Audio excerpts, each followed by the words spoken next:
Good morning. Today is day 2. Woohoo! Consistency is a new challenge I'm giving myself. So welcome. My name is Ellen. This is day 2 of the 100-day Rainbow Challenge. Oh my God. One step at a time, right? So my plan that I mentioned yesterday in the video was just to kind of do a morning, use this as a chance to do like a morning review or processing of, insights and anything that I took notes on from the day or night before, any synchronicities or, hyperdimensional experiences, just the normal stuff. Oh goodness.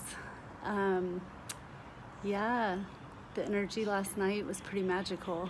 I don't know if you can tell I'm in a different setting, but I have been blessed last night and tonight with a beautiful home to stay in. My friends Tara and Phil are out of town, and they happen to live across the street from where my kids and I are staying right now, which is with my mom.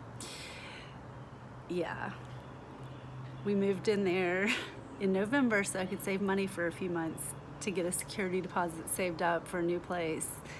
And then the virus hit, which, that was a blessing in disguise because I was living free of rent. My mom lives in the house that my grandpa built in the 50s.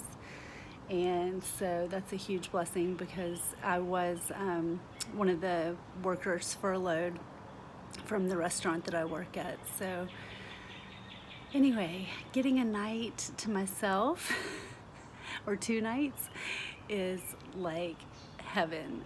I literally texted them and was like, I feel like I just want a luxury getaway. I love you guys. And they just have a beautiful backyard. It's here, I'll have to turn the camera. It's like a little oasis in the trees. Let's see if I can turn, there we go.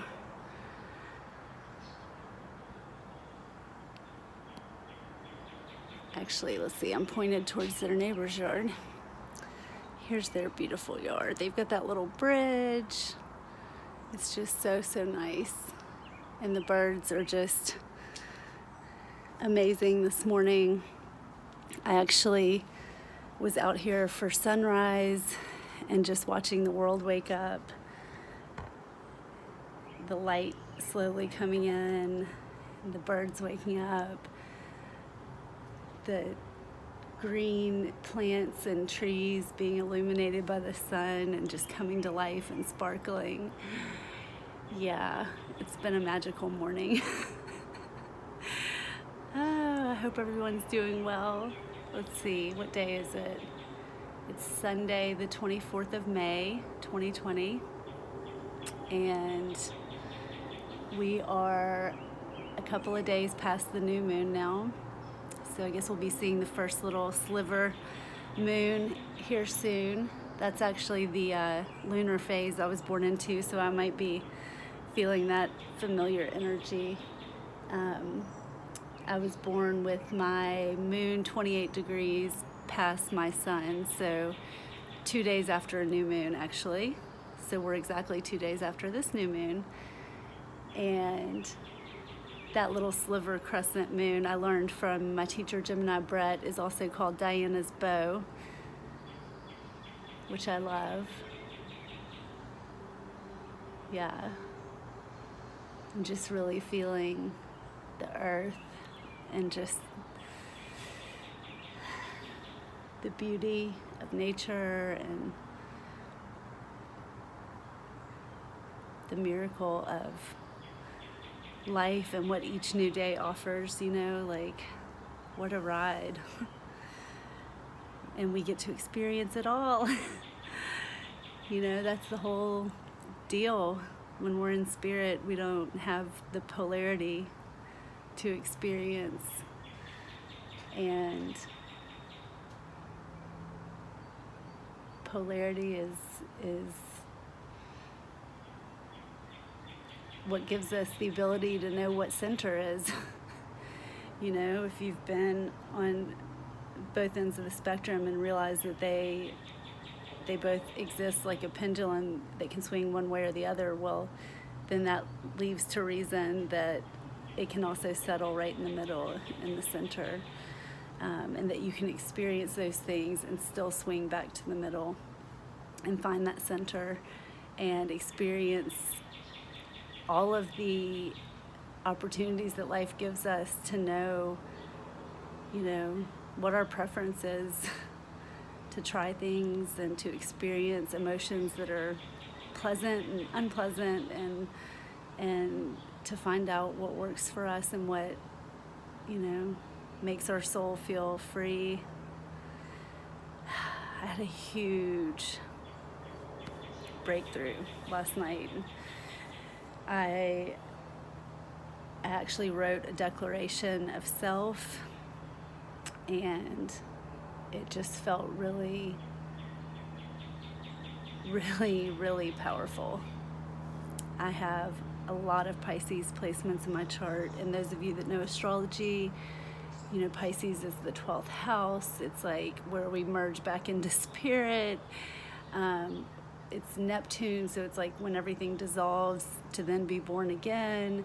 Very nebulous, very in the ethers. And so, you know, while a lot of the spiritual teachings that are popular talk about losing the ego, I was actually quite relieved, and it gave me a lot of self-understanding when another teacher, Maurice Fernandez, who wrote a book on Neptune in the 12th house, explained that actually for a Pisces is about developing an ego and an identity that is individuated from the whole, because it's so easy to merge with the energy of others and the energy of the environment, and to be in that oneness consciousness, that it can be difficult to define self.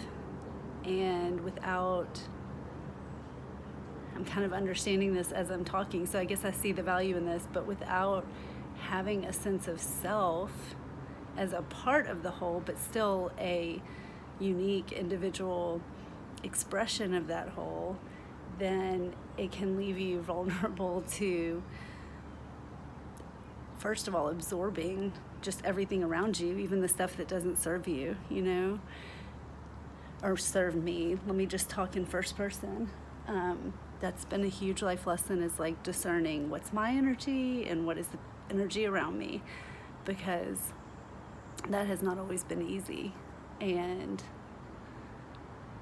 you know, the part of that I released last night was that I developed this sort of natural coping mechanism that came from like a deep-rooted sense of wanting to be accepted, and fear of rejection, and just fear of not being liked and being abandoned and all that, that I developed such a swift and, you know, accurate ability to tune into the energy of the people I was around in order to be a chameleon and sort of shape shift and mold myself into whatever I intuited that they needed me to be or wanted me to be.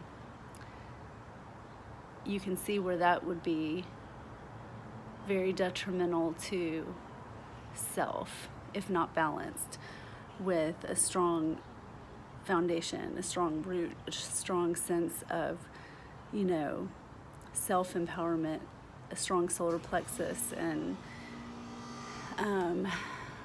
yeah, I'm just learning so much about myself. I'm 41. I may be a slow learner in the emotional realms. I am an Aries moon. I'm sort of like the newborn emotionally. Yeah, at least that was my blueprint. I think I've matured a little bit.